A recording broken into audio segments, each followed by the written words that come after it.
Sindh United party के मरकज़ी सदर सैयद ज़ैन शाह चयो आहे त मुआशिरे खे बहितर करण लाइ हर माण्हूअ खे किरदारु अदा करे पंहिंजे पंहिंजे हिसे जो कमु करणो पवंदो।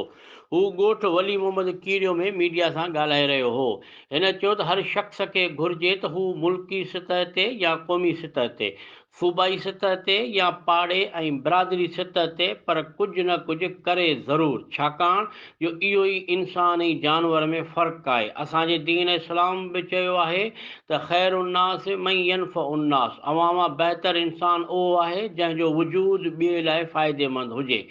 इन मां सबक़ु मिलियो त ॿियनि काण जीअण बहितर अमल आहे।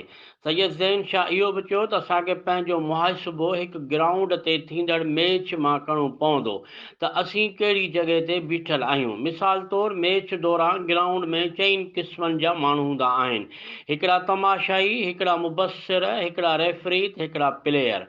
हाणे सोचणो इहो पवंदो त असीं किथे बीठल आहियूं। इन करे तमाशाई थियण या तबसरा करण ऐं रेफरी थियण बजाए मज़बूत प्लेयर थी कामयाबी लाइ कोशिशूं करणी घुरिजनि ऐं कामयाबीअ बाद ई सभु मंज़िलूं माणे सघजनि थियूं।